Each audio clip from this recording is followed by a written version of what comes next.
एक बार फिर से स्वागत है आपका भाई। ठीक है, थोड़ी देर पहले हमने एक वीडियो बनाई थी, उसी को मैं कंटिन्यू कर रहा हूँ। 2 पार्ट्स में डिवाइड होकर, थोड़ा सा क्या है कि एडिटिंग में कम टाइम लगता है। चलिए, ज़्यादा समय नहीं लेना है, कंटिन्यू करते हैं। ठीक है, चलिए। टाइप 2 के क्वेश्चन में करवा रहा था आप लोगों को, उसमें एक और क्वेश्चन देखिए, फिर टाइप 3 पे चलते हैं। इन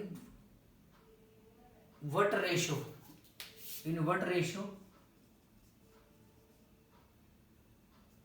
does the point C, in what ratio does the point C 3 5 11 5 divides the line segment joining the points 3 5 and -3 and 2। ठीक है, तो कहने का मतलब है कोई एक पॉइंट A यहाँ पे है, एक पॉइंट B यहाँ पे है, इसके कोऑर्डिनेट 3 5 हैं और इसके -3 एंड -2।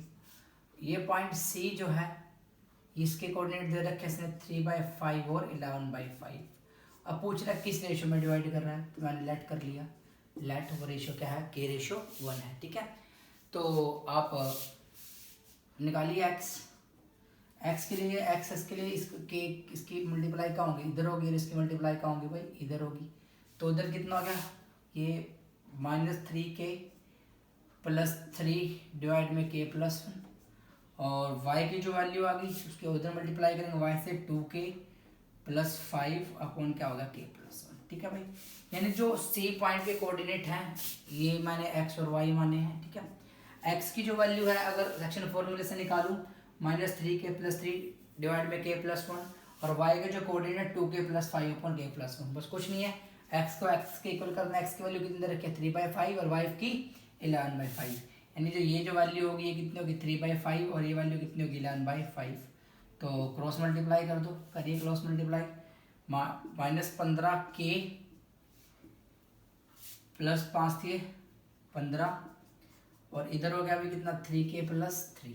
ठीक है, तो ये इधर ले आओ -18k, और ये उधर जाके कितना हो गया भाई 15 में से 3 गया, माइनस से कितना आ गया 12। ठीक है, माइनस से माइनस गया, k की वैल्यू 12/18 कितना है 2/3।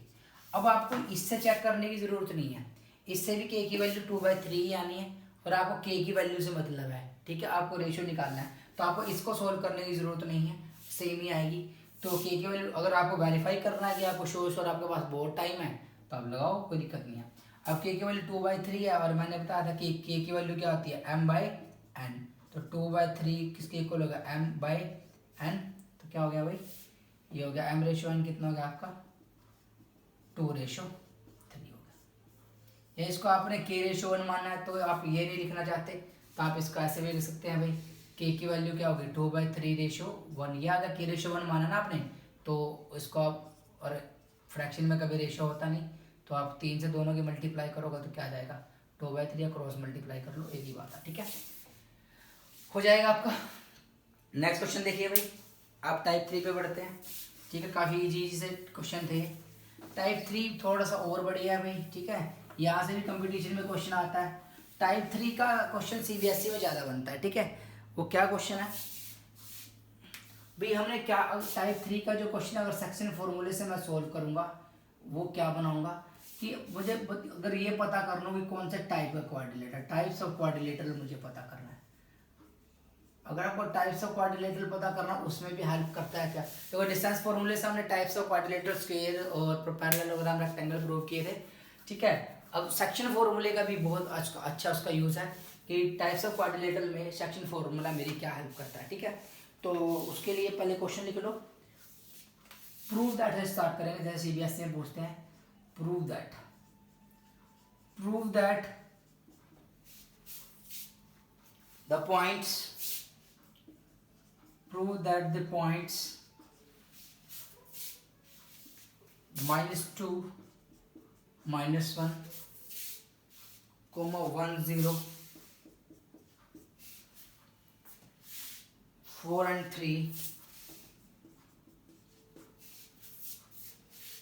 and 1 and 2 and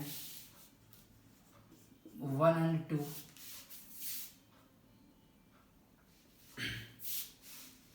are the vertices of vertices of a parallelogram. और एक और, is it a triangle, it is a triangle, it is a rectangle, ये भी हमें चेक करना है, क्योंकि ना रेक्टेंगल भी एक क्या होता है, पैरेललोग्राम ही होता है। और सिंपल पैरेललोग्राम और रेक्टेंगल में थोड़ा सा फर्क होता है। तो प्रूव करना तो रेक्टेंगल आ गया तो वो भी पैरेललोग्राम में आएगी, पैरेललोग्राम का ही टाइप होता है। तो हमें प्रूव करना है इनसे जो मेरे वर्टिसेस है पैरेललोग्राम है कि नहीं है, ठीक है। तो पहले तो एक पैरेललोग्राम ही बना लो भाई, कोई मान लो कोई पैरेललोग्राम अपने पास है, ठीक है। पैरेललोग्राम की खास बात क्या होती है भाई, कोई पैरेललोग्राम ABCD है, ठीक है। अपोजिट साइड जो होती है वो इक्वल भी होती है, और साथ में क्या होती हैं वो एक दूसरे के पैरेलल भी होती हैं, समांतर भी होती हैं, ठीक है। और ये सब रेक्टेंगल में भी होता है, ठीक है। तो ये ये -2 -1 है, और ये 1 0 ले लेता हूँ, ये आपका 4 और 3 हो गया, और ये आपका 1 और 2 हो गया, ठीक है, जो हमने बनाया। अब दूसरी बात जो इम्पोर्टेंट है यहाँ से, कि जो पैरेललोग्राम होते हैं उसके जो डायगोनल्स होते हैं, डायगोनल विकर्ण, जो ये वाले विकर्ण है, जो पैरेललोग्राम्स के ना, पहले तो ये अपोजिट साइड, जो अपोजिट साइड मतलब AB equals to AB, opposite side ABCD and ADBC equal होती हैं, अपोजिट इक्वल एंड पैरेलल, साथ में क्या होती हैं, समांतर होती हैं। दूसरी बात और इम्पोर्टेंट, डायगोनल्स, जो डायगोनल्स होते हैं विकर्ण bisect each other, bisect each other, जो डायगोनल्स सब एक दूसरे को क्या करते हैं, बाइसेक्ट करते हैं इक्वली। बाइसेक्ट ईच अदर मतलब ये हिस्सा इसी के इससे इक्वल है और ये वाला हिस्सा इक्वल होता है, but diagonals bisect each other but not equal, but diagonals are not equal, मतलब AC not equal to BD होता है, ठीक है। किसमें, पैरेललोग्राम में। ये मैंने जो लिखा है पैरेललोग्राम के बारे में लिखा है। पैरेललोग्राम में क्या होता है कि जो अपोजिट साइड इक्वल होती हैं, ठीक है, डायगोनल से एक दूसरे के इक्वल नहीं होते हैं। रेक्टेंगल में क्या होता है, रेक्टेंगल में अपोजिट साइड तो इक्वल होती है, डायगोनल्स भी इक्वल होते हैं, रेक्टेंगल में डायगोनल्स इक्वल होते हैं, यहाँ पे नहीं होते। बाइसेक्ट रेक्टेंगल में भी करेंगे, एक दूसरे को बाइसेक्ट रेक्टेंगल में भी करेंगे, फर्क सिर्फ कितना है कि वहां पे डायगोनल इक्वल होता है, यहाँ पे इक्वल नहीं है, बाकी सारी प्रॉपर्टी सेम है। एंगल की बात मैं अभी नहीं कर रहा हूँ। अगर मैंने सेक्शन फॉर्मूला नहीं पढ़ रखा है, ठीक है, तो मैं इसको डिस्टेंस फॉर्मूले से करूंगा। डिस्टेंस फॉर्मूले से मैं देखो कितना गंदा काम करूंगा। पहले मैं यहाँ डिस्टेंस फॉर्मूला लगाऊंगा, ये साइड निकालूंगा, यहाँ लगाऊंगा, ये साइड निकालूंगा, यहाँ से यहाँ ये और यहाँ से यहाँ ये, ठीक है। फिर देखूंगा ये इसके इक्वल, ये इसके इक्वल आ रहा है क्या, 4 बार डिस्टेंस फॉर्मूला लगा चुका हूँ। पांचवा, अब साइड तो पैरेललोग्राम रेक्टेंगल दोनों में होती है, फिर मैं डायगोनल 5वां डिस्टेंस फॉर्मूला इस डायगोनल लगाऊंगा, 6वां डिस्टेंस फॉर्मूला इस डायगोनल लगाऊंगा, फिर मैं डायगोनल चेक करूंगा इक्वल है कि नहीं है। इक्वल होंगे तो रेक्टेंगल, इक्वल नहीं है तो पैरेललोग्राम। लेकिन अगर आप सेक्शन फॉर्मूला जानते हैं तो बड़ी इजीली आप कर सकते हैं। डिस्टेंस फॉर्मूले से क्वेश्चन में डिस्टेंस फॉर्मूले में करवा चुका हूँ, सेक्शन फॉर्मूले में इस क्वेश्चन को कैसे सोल्व करेंगे वो जरा देखिए। आपको एक बात पता है कि ये जो डायगोनल है वो बाइसेक्ट करते हैं, बाइसेक्ट करते हैं उसका मतलब क्या है भाई, ये और ये हिस्सा इक्वल है और ये और हिस्सा इक्वल है, तो क्या मैं कह दूं ये जो है ये मिड पॉइंट है, किसका, डायगोनल्स का। किसका मिड पॉइंट है भाई, डायगोनल्स का मिड पॉइंट है। अब डायगोनल्स का मिड पॉइंट है तो पहले तो मैं ये चेक कर लूं कि हाँ कि ये बाइसेक्ट कर रहे हैं कि नहीं कर रहे हैं, यानी इसका जो मिड पॉइंट है और इसका मिड पॉइंट है, दोनों क्या आना चाहिए, सेम आना चाहिए। यानी पहले तो मैं AC का मिड पॉइंट निकालूंगा, AC का मिड पॉइंट देखो कितना आ रहा है। Mid point formula, section formula एक ही बात होती है, रेशो 1 होता है, ठीक है। तो डिस्टेंस मिड पॉइंट के लिए AC में x और x को जोड़ूंगा भाई, -2 और -4 का जोड़ कितना होता है, 2, और -1 और +3 का जोड़ भी कितना होता है, 2 डिवाइड में 2, तो 4/2 कितना हो गया, 2। अब इसका मिड पॉइंट निकालूंगा, 1 और 1 कितना हो गया भाई, 2, और 2 और 0 ये भी कितना हो गया, 2। तो इसका भी जो मिड पॉइंट है, ठीक है, x1 + x2 डिवाइड में 2, और ये भी, अच्छा सॉरी क्या मैंने लिख दिया, पहले तो ये चेक करिए। मिड पॉइंट फॉर्मूला जो होता है वो होता है x1 प्लस x2 डिवाइड में 2, ठीक है, y1 प्लस y2 डिवाइड में 2। अगर आप AC के लिए लिखना चाहते हैं तो AC में x1 माइनस 2 है और ये कितना है भाई 4 है, -2 और 4 डिवाइड में 2 बाई कितना हो गया 2, ठीक है। और y1 माइनस ये 3 माइनस 1, ठीक है, तो ये भी क्या हो गया भाई 2/2, तो ये हो जाएगा कट। तो ये जो आया ये कितना आ गया 1:1 आ गया। किसका मिड पॉइंट? AC का मिड पॉइंट। अगर आप BD का मिड पॉइंट लिखेंगे, BD का मिड पॉइंट, BD के मिड पॉइंट में क्या होगा वो जरा देख लो। BD का मिड पॉइंट होगा तो उसमें 1 और 1 2/2 और 2 और 0 वो भी क्या हो गया 2/2, तो ये भी कितना आया 1 और 1। तो मुझे एक बात पता लगी कि मिड पॉइंट तो दोनों का क्या है भाई सेम है, तो दोनों का सेम है तो मैं कह सकता हूँ ये पैरेललोग्राम तो है, ठीक है भाई। अब पैरेललोग्राम है, अब वो रेक्टेंगल है कि नहीं है? पैरेललोग्राम रेक्टेंगल और पैरेललोग्राम रेक्टेंगल जो पैरेललोग्राम का एक टाइप होता है। अब उसके लिए मुझे क्या चेक करना पड़ेगा भाई, मिड पॉइंट वाली कंडीशन तो क्या है भाई, ये दोनों बाइसेक्ट कर रहे हैं, ये मिड पॉइंट दोनों का मेरा क्या आया है सेम आया है, ठीक है। मिड पॉइंट के लिए x और x को जोड़ो डिवाइड में 2, y और y को जोड़ो डिवाइड में 2, ठीक है। अब मैं चेक करूंगा कि डायगोनल में मेरे सेम है या नहीं है, तो बस आपको कुछ नहीं करना है, इसमें डिस्टेंस फॉर्मूला लगा लो और इसमें भी क्या लगा लो डिस्टेंस फॉर्मूला लगा लो, आपको क्वेश्चन क्या हो जाएगा क्लियर हो जाएगा, ठीक है। तो डिस्टेंस फॉर्मूला आपको सिर्फ उसमें 6 बार लगाना था, इसमें सिर्फ कितनी बार लगाना है 2 बार। तो मिड पॉइंट चेक करने के बाद, मिड पॉइंट सेम आने के बाद डिस्टेंस फॉर्मूला चेक करना है। और डिस्टेंस फॉर्मूला लगाऊंगा तो देखना भाई, अगर मैं AC निकालूं तो मेरा कितना आएगा, AC मेरा क्या होता है भाई -2 -4 -6 का स्क्वायर 6 स्क्वायर और -1 -3 +4 स्क्वायर, तो ये हो गया 36 और 16√52, ठीक है। और BD निकालिए आप, BD में क्या होगा भाई 1 और 1 0 और 0 में से 2 गया 4, तो ये आ गया √4। तो एक 52 है और एक आपका कितना आया √4 आया। तो दोनों इक्वल तो नहीं है, इक्वल नहीं है, यानी डायगोनल जो है AC is not equal to BD। अब बात यहाँ से देखिए कि जब ये बाइसेक्ट किया ये तो इक्वल हुआ, अब डायगोनल इक्वल नहीं है तो ये क्या है पैरेललोग्राम, ये रेक्टेंगल नहीं है। दोनों एक बात में क्लियर हो गई भाई, ये पैरेललोग्राम है और रेक्टेंगल ये नहीं है। इतनी बात क्लियर है, कर सकते हैं हम, हो जाएगा भाई। तो अगर आपको चेक करना तो आप इस तरीके से चेक कर सकते हैं, आपको डिस्टेंस फॉर्मूला लगा के देखना अपोजिट साइड इक्वल है कि नहीं है, आप उससे भी चेक कर सकते हैं, ठीक है। अब आप मैं ये क्यों कर पाया, क्योंकि उसने बोला प्रूव करना है। क्या प्रूव करना है? पैरेललोग्राम प्रूव करना है। तो मैं पैरेललोग्राम प्रूव कर रहा हूँ, तो सबसे पहले तो मैंने ये देख लिया भाई साइड तो इक्वल होंगी या नहीं होगी, बाद की बात है।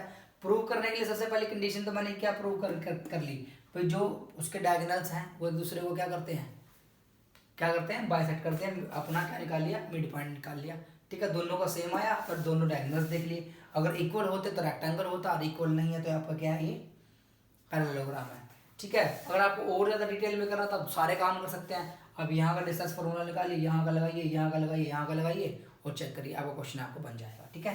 प्रूव वाले क्वेश्चन कोई ज़्यादा मतलब CBSE वगैरह में पूछते हैं, कंपटीशन में इनका कोई काम नहीं है। हाँ ये पूछ सकते हैं कि कौन सा क्वाड्रिलेटरल है, नाम दे देगा ऑप्शन में नाम दे देगा तो आप उसको कर सकते हैं। इजी क्वेश्चन है, आपको बस प्रॉपर्टी पता होना चाहिए कि पैरेललोग्राम की प्रॉपर्टी क्या होती है, रेक्टेंगल की प्रॉपर्टी क्या होती है, ये सब आपको पता होनी चाहिए, ठीक है। नेक्स्ट देखिए भाई,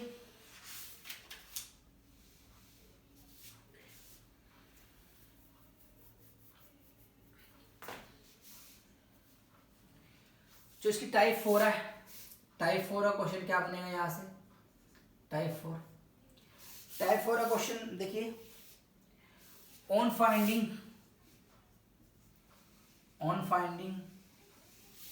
अननोन वर्टेक्स, कोई एक ऐसा वर्टेक्स होगा जो दिया नहीं होगा, वो आपको क्या करना पड़ सकता है, निकालना पड़ सकता है। क्वेश्चन देखिए आपका क्या बनेगा,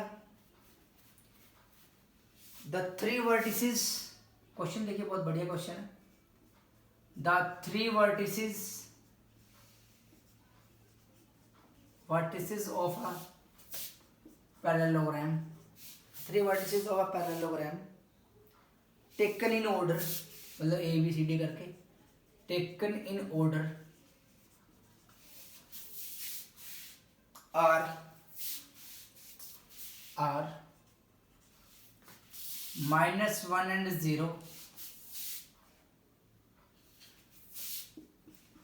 3 and 1, 2 and 2 respectively.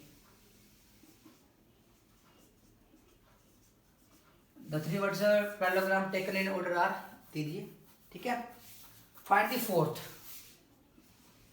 fourth vertex. आपको ये निकालना है. चौथा क्या होगा? ये भी क्वेश्चन बहुत बढ़िया है भाई. अब आपको कैसे यूज करना है आप ये समझ गए हैं. आप लगा सकते हैं बस. ए है, बी है, सी है और क्या है, डी है. ए के जो आपको दे रखे हैं वो क्या है, -1 and 0. ये दे रखे हैं आपके 3 और 1. ये दे रखा है आपको 2 and 2 और फोर्थ आपको निकालना. आप उसको क्या ले लो, एक्स और वाई. ठीक है. पैरेललोग्राम अपोजिट साइड तो इक्वल होती ही होती हैं. आप इसको अब देखना, और डायगोनल्स क्या होते हैं, वो इक्वल नहीं होते पैरेललोग्राम में. एक तो आप क्या करोगे, आप डिस्टेंस फॉर्मूला लगाओ, इसका और इसका और इसका और इसका इक्वल रखो लो, इक्वेशन बनाओ. बहुत खराब सा हो जाएगा सॉल्यूशन, और बहुत ही आप एक्स स्क्वायर और वाई स्क्वायर ऊपर उसका होल स्क्वायर बनेगा, बहुत टर्म आएंगी, बहुत दिक्कत हो जाएगी. आप सिंपल तरीके से करिए. आपको पैरेललोग्राम पता है कि जो डायगोनल्स हैं एक दूसरे को बाइसेक्ट करते हैं. यानी ये जो है ये मिड पॉइंट मध्य बिंदु है किसका, डायगोनल्स का. मिड पॉइंट से निकालिए इसको, बहुत अच्छा क्वेश्चन आपको बनेगा. मिड पॉइंट से करेंगे तो भाई यहाँ पे इसे कोऑर्डिनेट जाए, मिड पॉइंट के मान पी मान लिया मैंने. पी के कोऑर्डिनेट किसके अकॉर्डिंग, बी डी के अकॉर्डिंग मैं देखूं तो ये क्या हो गया, x+3 डिवाइड में 2 और y+1 डिवाइड में 2. ठीक है. और ए सी पी के जो कोऑर्डिनेट है किसके अकॉर्डिंग, ए सी अकॉर्डिंग, वो उसका भी तो मिड पॉइंट है भाई. तो वो जाएगा -1 + 2 डिवाइड में 2 और 0 + 2 डिवाइड में 2. यहां से मुझे पता लगा -1, ये 1/2 और ये क्या हो गया 1. अब देखो ये दोनों का मिड पॉइंट है, ये पॉइंट तो सेम है. अब ये भी पी है, ये भी पी है, तो यहाँ पे इसकी वैल्यू 1/2 होगी और इसकी वैल्यू क्या होगी 1. इक्वल है ना भाई. तो यहाँ से मुझे पता लगा x+3 डिवाइड में 2 है, उसकी वैल्यू तो कितनी है 1/2 और y+1/2 है, उसकी वैल्यू कितनी आ गई 1. भाई ये पी पॉइंट तो है, तो इसका x कोऑर्डिनेट इसके x कोऑर्डिनेट के इक्वल होगा, इसका y कोऑर्डिनेट इसके y के y उसके इक्वल होगा. तो यहाँ पे 2 से 2 काट लो भाई, दोनों नीचे दे रखे हैं, इधर आगे भी कटते ही. तो x+3 की वैल्यू क्या होगी 1, x की वैल्यू कितनी होगी, उधर जाके गया तो माइनस के कितना हो जाएगा 2. और यहाँ से y+1 की वैल्यू उधर मल्टीप्लाई कर लो, कितनी होगी 2. तो y की वैल्यू 2 - 1 कितना आ गया 1. तो यहाँ से जो मेरा क्वेश्चन है भाई, आंसर जो इसका आया है x की वैल्यू -2 और y की वैल्यू कितनी आई है 1. तो कोऑर्डिनेट जो है वो क्या हो जाएगा -2 and 1. यानी फोर्थ कोऑर्डिनेट जो आया है -2 and क्या आया है 1 आया है. ठीक है. अगर आप इसको डिस्टेंस फॉर्मूले से करते हैं ना भाई तो बहुत ही मुश्किल क्वेश्चन हो जाता है. ठीक है. सोल्व भी नहीं हो पाता. तो आपको पता होना चाहिए मिड पॉइंट की प्रॉपर्टी क्या. और जब भी वर्टेक्स निकालना, अब आपको मैंने 4 चीज़ें बताई हैं. कौन कौन सी 4 चीज़ें बताई हैं.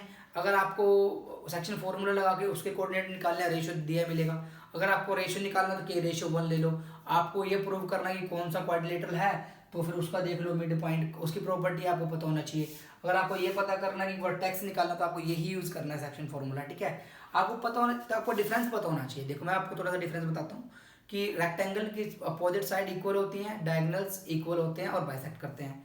ठीक है. एंगल सारे 90 होते हैं. पैरेललोग्राम में एंगल हमें नहीं पता, अपोजिट साइड इक्वल होती हैं, पैरेलल होती हैं, डायगोनल्स बाइसेक्ट करते हैं लेकिन इक्वल नहीं होते. रेक्टेंगल में उसमें अगर एंगल की बात ना करूं तो ये डिफरेंस मैं कर सकता हूं, उसके डायगोनल इक्वल होते हैं, इसके इक्वल नहीं होते. ये थोड़ा सा उनमें से डिफरेंस है. स्क्वायर और रोम्बस में क्या होता है, चारों साइड इक्वल होती हैं. ठीक है. जो स्क्वायर के जो डायगोनल हैं वो इक्वल होते हैं, बाइसेक्ट करते हैं. रोम्बस के डायगोनल बाइसेक्ट करते हैं लेकिन वो भी इक्वल नहीं होते.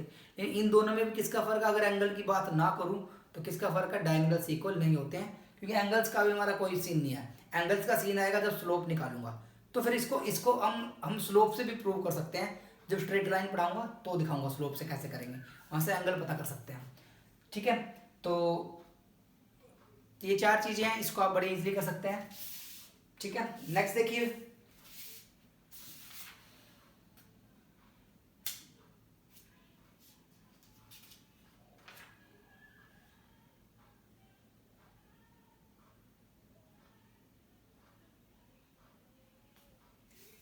एक क्वेश्चन और लिखिए।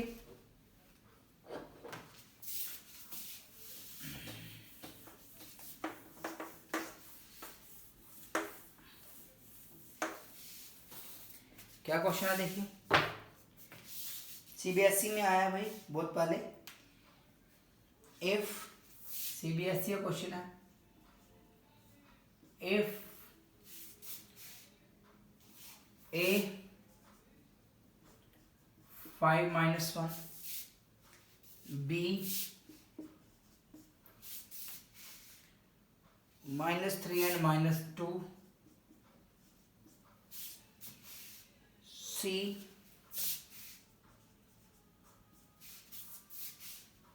minus 1 and 8 are the vertices of triangle ABC, are the vertices of triangle ABC. Find the length of median. Find the length of median. Find the length of median through A,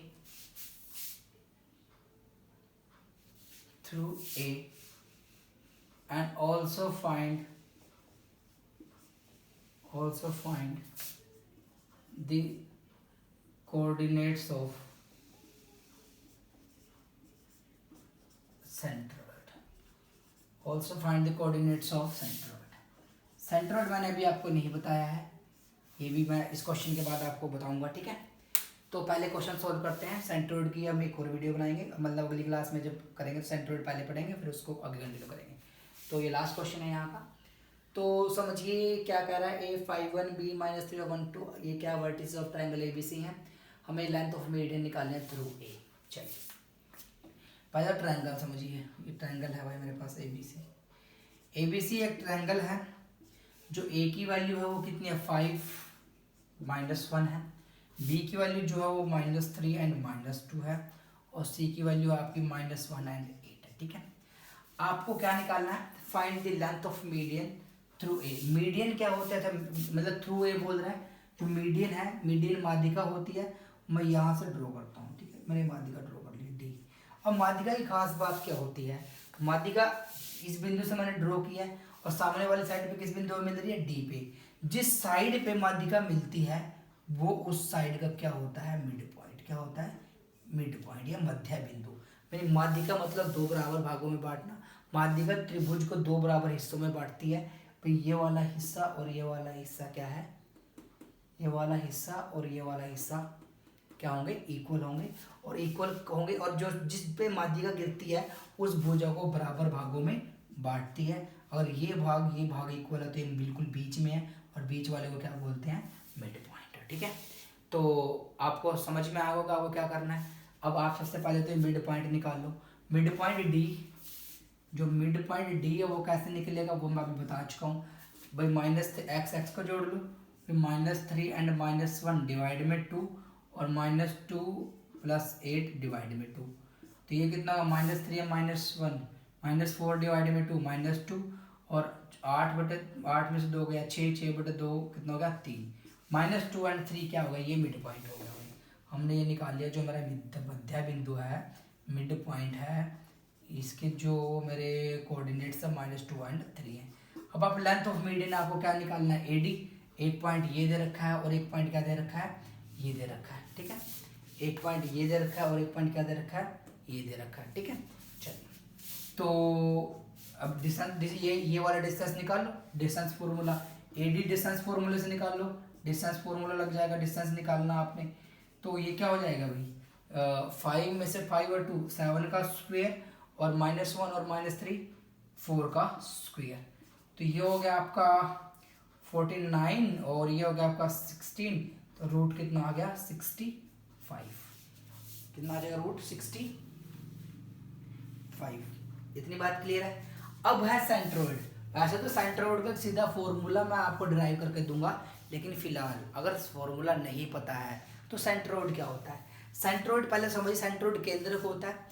वो जो centroid होता है वो क्या होता है, अगर एक ट्रायंगल की सारी मीडियन ड्रॉ कर दूं, क्या ड्रॉ कर दूं, मीडियन, जो मीडियन जिस बिंदु पे मिलती हैं उसको बोलते हैं सेंट्रोइड। मीडियन जिस बिंदु पे मिलती हैं वो क्या होता है, आपका सेंट्रोइड होता है। यानी जो सेंट्रोइड होगा वो आपका इस माध्यिका पे होगा, इस मीडियन पे होगा, ठीक है भाई। और दूसरी प्रॉपर्टी सेंट्रोइड की क्या होती है, जो सेंट्रोइड होता है, मैं इसका नाम दे देता हूँ कोई ओ सेंट्रोइड है, ठीक है। जो सेंट्रोइड है वो जो माध्यिका को 2:1 में बांटता है। जो सेंट्रोइड जो माध्यिका को किस में बांटता है, हमेशा ही 2:1 में बांटता है। यानी जो सेंट्रोइड इसको 2:1 में डिवाइड करेगा। प्रॉपर्टी ये सेंट्रोइड की प्रॉपर्टी ज्योमेट्री में पढ़ाया जाता है।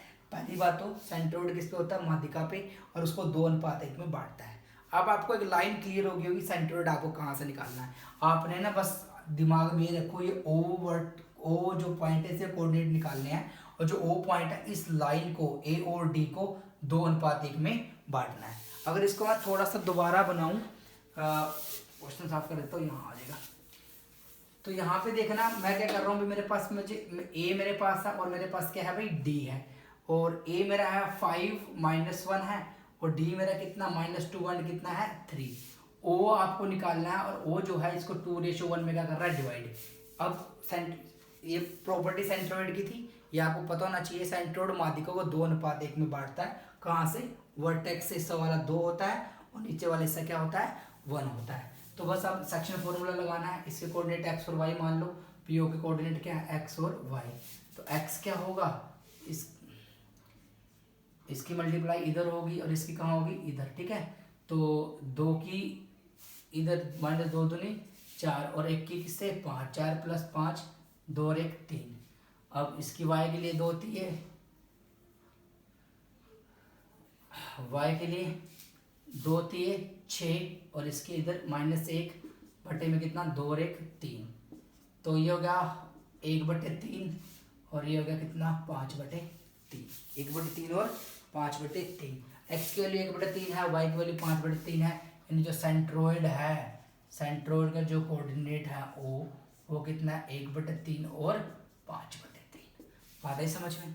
सेंट्रोइड डायरेक्ट में निकालना सिखाऊंगा, ठीक है। वो सेंट्रोइड कैसे निकालना है, अगर आपको माध्यिका देके कैसे है वो हमने सीख लिया है, क्योंकि वो हमने सेक्शन फॉर्मूला लगा लिया, क्योंकि सेंट्रोइड माध्यिका को 2:1 में बांटता है। नेक्स्ट क्लास में मैं आपको डायरेक्ट सेंट्रोइड का फॉर्मूला बताऊंगा, वो कहाँ से आएगा। वैसे भी वो सेक्शन फॉर्मूले से ही प्रूव करते हैं उसको, ठीक है। तो थोड़ा सा प्रूव करके बताऊंगा, फिर डायरेक्ट उसको हम यूज़ करेंगे।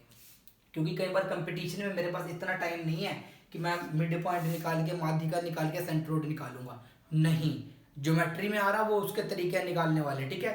अगर मेरे पास कोऑर्डिनेट ज्योमेट्री क्वेश्चन है, मतलब कहने का 3 वर्टेक्स दे रखे हैं और ट्रायंगल का सेंट्रोइड निकालना है, तो हम डायरेक्ट फॉर्मूला यूज़ करेंगे, और उस डायरेक्ट फॉर्मूले को हम ड्राइव करेंगे नेक्स्ट क्लास में, ठीक है। चलो भाई, आज के लिए धन्यवाद, thank you very much, good night.